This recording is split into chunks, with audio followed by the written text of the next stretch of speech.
Everybody, Merry Christmas and welcome to a Christmas edition of Snow Talk.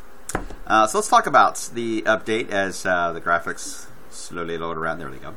As you all more than likely know, 2/10 of an inch of snow fell. It's not, I think, White Christmas. Fell short of that, which, again, that's always tough to do, but on snow in general on Christmas. But hey, you know what? At least we had something to see and festive flakes flying around. That was kind of nice. Trace amounts on the ground here this morning. As you see in the bar at the bottom, so there's our 2/10 on there. Normally we should be at 2 inches. So obviously behind normal or behind schedule on the snowfall.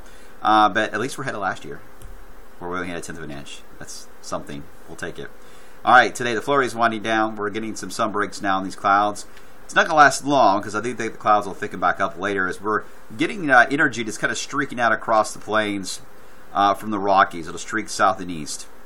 And there is, it's not exactly an organized low pressure that's moving through. So the energy would just be a generalization of the lifting in the atmosphere across our neck of the woods, which can generate moisture, and snow showers can develop. And in response to that, the problem is the lower layers now of the atmosphere of this cold blast that moved in last night with those gusty winds has dried the air out substantially. So there will be a situation where we're going to get some false echoes on the radar where it looks like snow everywhere, but a lot of it may be struggling. Having said that, snow is the easiest to get to the ground level versus rain in those situations. So I still think we'll get some snow showers and flurries. And yes, in some cases it could create a dusting. We'll have to watch it. Now here's the latest on some of the model ideas. You can see the clouds increase later today. And you see that streak of snow to the south and east into western areas of Kentucky. So certainly areas south and west a little more likely to pick up on this. And then that streak kind of just fades out. Still think there's going to be some snow falling, the flakes and stuff tomorrow morning, even though it's not showing up at Futurecast. I think it's certainly going to be the case where it's still going to be in the air tomorrow. And a few suck spots again possible. Even tomorrow, it's not showing much along I-64, but I think that's the zone tomorrow. It'll be a little bit more north of that, closer to Louisville and Madison, Indiana. That's going to be the zone tomorrow, where we could have areas of flurries and brief snow showers possible. Not anything substantial, guys, but it only takes one snow shower to cause some problems on the road, so just be aware of that as you're going to be driving around late tonight or tomorrow morning. If you run into a snow shower, just take it a little bit slower than usual, because now the ground is certainly freezing up, and any snow shower, even a dusting, can cause problems. And then we really chill out as we head into Wednesday morning. Temperatures Wednesday morning really, really cold. I'll show you some of the wind chills in a second. Here's the issue. We get this much cold air. Notice it's hard to read. This is from Buffget. You read it from the right to the left. This is snowfall potential for Louisville. These little bands of snow late tonight. And it has another one coming in, by the way, Wednesday on the NAM model. Here are the snow ratios, though. When you're cold, you can get much more bang for your buck, basically, when it comes to the amount of moisture you have in the air.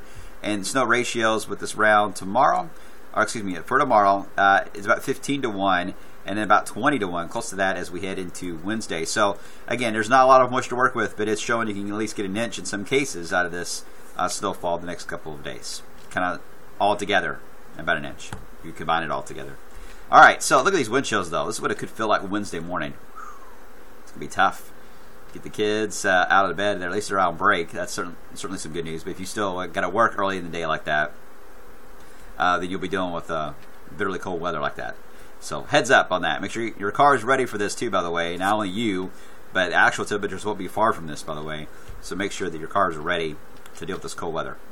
All right, here we go with the models. Now here's the trend. The overall idea is that we're going to have a lot of cold air in place for the Ohio Valley East Coast in general. We've got several systems rolling through. The timing is a little off on some of these models. That's to be expected because the energy is moving in fast. So a lot of it is not even sampled yet. It's way out there. And by the time it gets sampled, it's within 28 hours or so of arriving. So then you suddenly get a model correction and the forecast changes. And that's certainly the case. That could happen here later this week into the weekend. So make sure to stay tuned to the forecast each and every day because the potential is there for it to change rapidly. As we get better sampling of these little pieces moving through. Having said that, there looks to be a piece Friday into Saturday. Now, the Euro is not too thrilled. In fact, it pushes a little more toward late Friday into Saturday morning is where the Euro aims it toward. Notice the rain snow line. Look how far south that is across the Carolinas even in Smoky Mountains.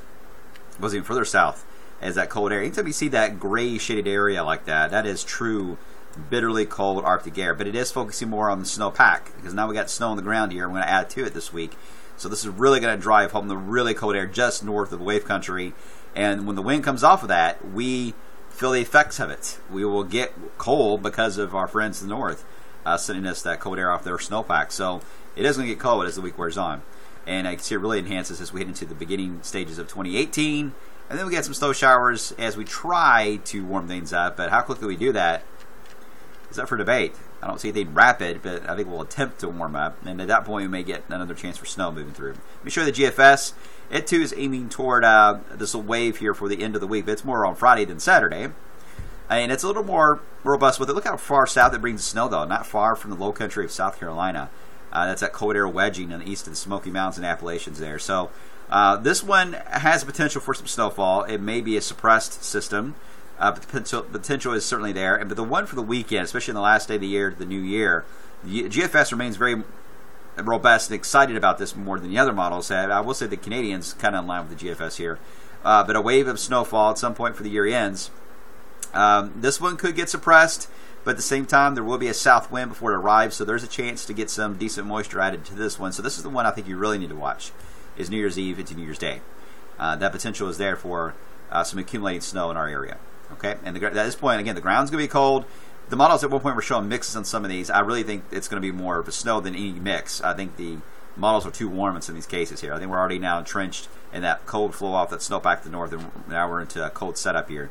BCGFS keeps it lingering around. Then we get the Arctic blast, even some snow showers off the Great Lakes as we begin 2018. And Arctic air, I mean, GFS just is no hurry to get it out of here. So, guys, this is a cold setup. In fact, look at the GFS models here from around Maui, who does the weather.us. I love the site. See, here we are, Thursday and Friday. Look how we dropped. And again, GFS is probably a little too cold, but it gives you an idea of potential here on the models. 11 for a high on the first day of the new year, and down to 4 that night. They would be a little bit warmer. In fact, GFS is cold, and it's got a cold bias. I like this. The Euro number is a little more realistic. It may be too warm here on Friday. I think it's a little too warm on that idea, but I do think 20s for the last day of the year and teens for the first day, certainly more reasonable. And they both agree on the idea it's going to get in the single digits for the first night of the new year. So it's certainly a very cold setup as we change the calendar over. We're going to be dealing with some bitterly cold air, guys, and maybe some snow. And if we were to get some snow, and it's accounting for some snow, by the way, on the charts, but if we were to get more than expected, let's say the GFS model is right, which is what it's betting on. That's why it's got 11 for a high, by the way, too. But we really are going to have to knock these numbers down to the GFS level, if not lower. So a lot to monitor here toward the end of the year. When it comes to the look at these temperatures here. This GFS. All right, here we go. Friday. All right, Saturday, not too bad. Okay, here we go. This is temperatures at noon on Monday, is what the GFS has. 14 below in portions of Indy. 5 below 0. 3 for morning temperature Tuesday. I mean, again, I think it's too cold, but it's also betting on the idea of some snow. So you see the potential if we were to get some snow. That's why I'm showing you this. The dramatic effect it can have on this cold blast coming our way as we head toward 2018. That's it for today, guys. Have a good Christmas. Enjoy yourselves, your family. And I wish we had more snow to play with, kids, but unfortunately that's not the case. But as you can see, it's not all bad news down the road, so hang tight.